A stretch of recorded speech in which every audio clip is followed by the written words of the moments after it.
got, is it Ryan from Milwaukee? Hi. Hi. Hi, Ryan. Is this Ryan? Yes. How are you? Good. What can we do for you, Ryan? Well, I was wondering, what do you think about, can a belief in God be beneficial to a person? Do you think yes or no? Sure. But obviously we're atheists, so we don't think that overall it's beneficial. But sure, you can point to specific things where it might be helpful, like, being accepted by your community. That could be helpful. Did you have some particular kind of benefit in mind? I was just thinking it would give someone a sense of satisfaction and maybe a purpose. Okay. Sure, it could do that. Okay. Is that all you wanted? I mean, well, yeah. Like I said, we're atheists. We've looked at the issue, and we think the costs outweigh the benefits. And one of the big costs is you wind up believing something that there's really no good reason to. Okay, but what is exactly bad about believing something that there's no good reason to? Well, are you familiar with the state of evolution education in the United States?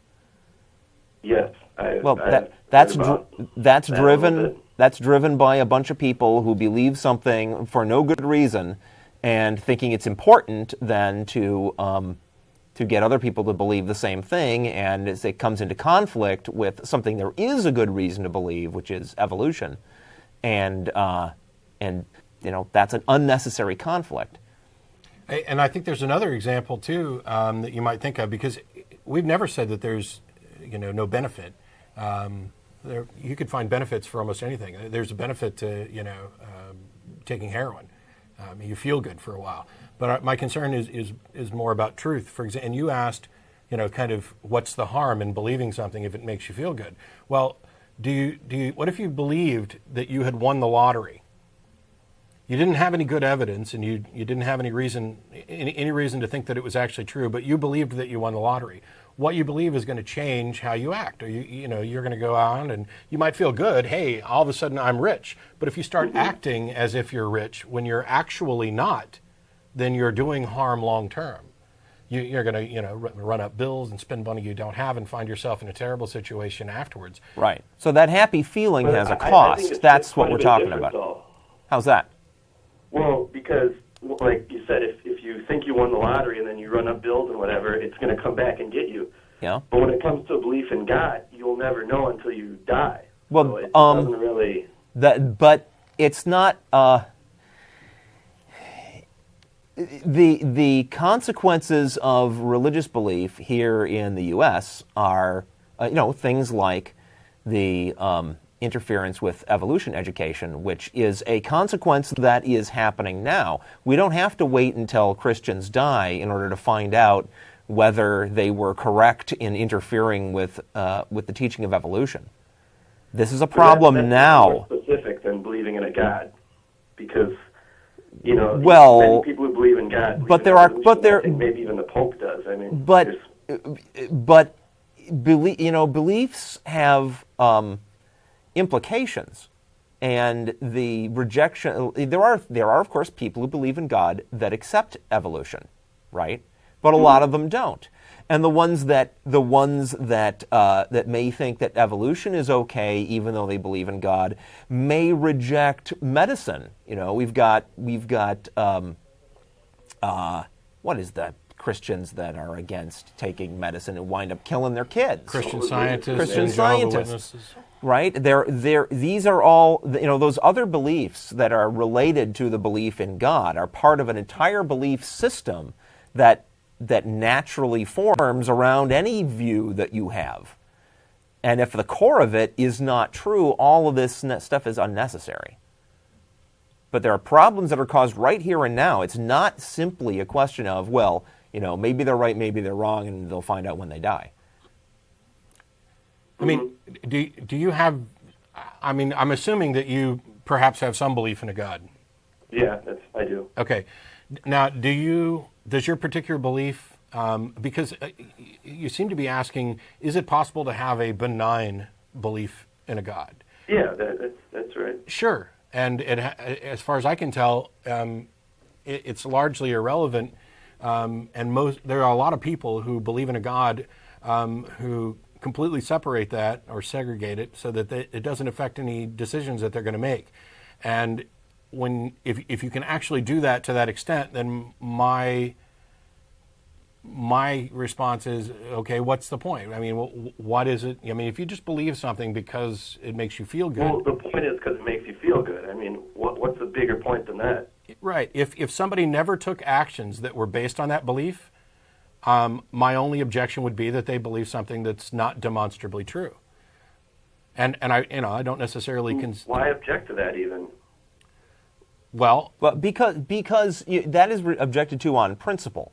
It could be. You could find somebody who believes in a God, but acts as if that God does not exist. It doesn't change their behavior, doesn't react to situations they encounter in life any differently than someone who does not believe in that God. That's possible. And maybe you're one of those people. But a lot of people aren't, and that doesn't change the fact that fundamentally it's better to believe true things than false things. Or let me rephrase that and say it's better to believe things that you have a good reason to believe instead of just believing things that make you feel good. There's all kinds of things you could believe just because they make you feel good, and a lot of those things, if you really believe them, are going to change the way that you behave. And if the things you're believing that because they feel good are not true, then the changes that they make in your behavior are going to be counterproductive. Now, that principle is valid even if you can find isolated cases of people whose belief in the God is so minimal that it doesn't affect their behavior at all.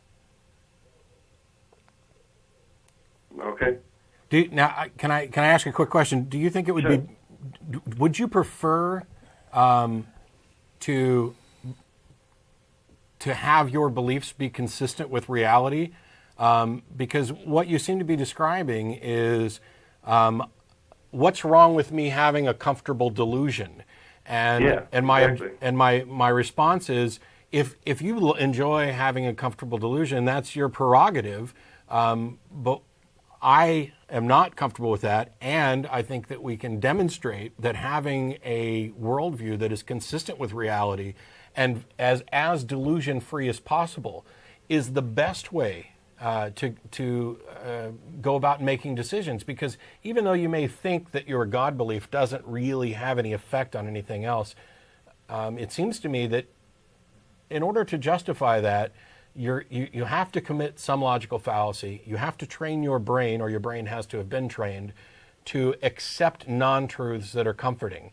And while it may not necessarily fall into a slippery slope, any brain that is trained to accept delusions because they're comfortable in preference to truth is one that is likely to repeat this same error in other errors in other areas where the consequences are much more dire.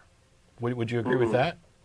Yeah, I think that's definitely a possibility, but I think in many cases people often separate like reality from their beliefs.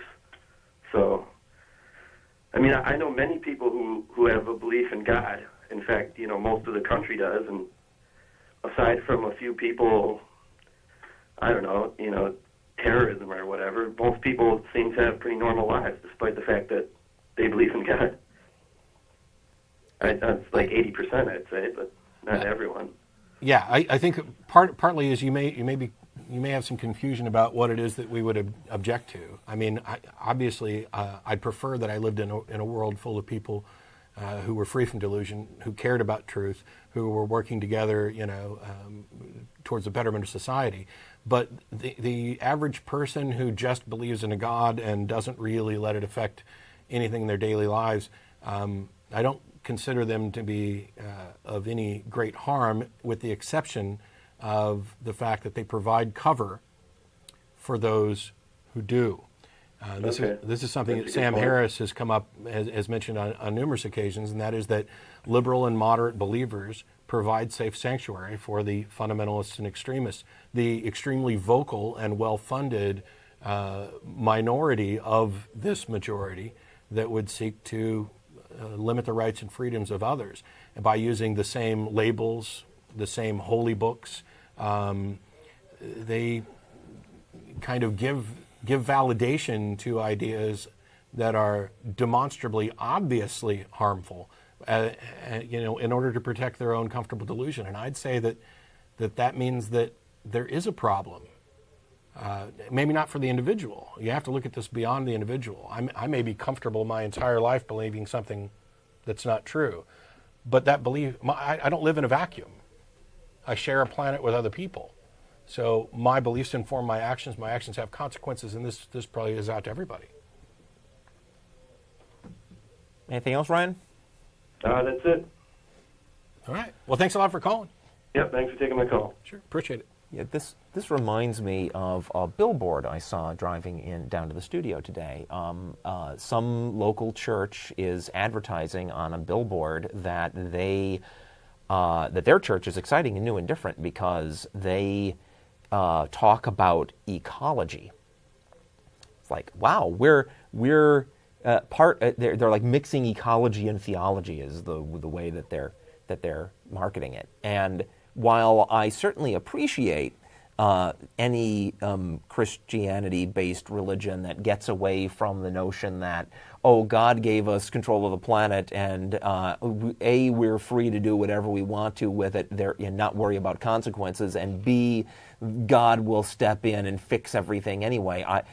Therefore, we're against all ecological concerns. I certainly appreciate a church that sets that aside and doesn't go that way. But to me, misses the point entirely. The reason we should care about our planet's ecosystem is because we live here, and it has nothing to do with any invisible men in the sky and what they did or did not give us and what their opinions are about things. There are perfectly secular reasons why we should be concerned, and as far as I can tell, it has nothing to do with church or theology. Yeah. So that's just making the same kind of argument that Ryan was making, that, oh, well, our incarnation of believing in things we can't prove doesn't make us be flagrantly obviously wrong on this particular issue. Well, good for you. But ultimately, what matters is reality and not your superstitions. Yeah, it's like, and we're talking about obviously religions that are breaking away from orthodox views. Yeah. And if your orthodox view includes these 100 precepts and these 50 are demonstrably harmful and wrong, and you say, well, we're going to get rid of those, we're only going to keep this 50. Okay, well, now you're closer to reality. And then the next church comes along and says, well, we're going to get rid of these things here and we're going to focus on this. And we're going to pull in these secular ideas, these responsible ideas about ecology and things like that. And so now we've only got 10% of the crazy that we used to have. Congratulations. And when you get all the way to joining the rest of us in reality, then maybe you'll understand. Welcome aboard. Yeah. Why we complain. Exactly.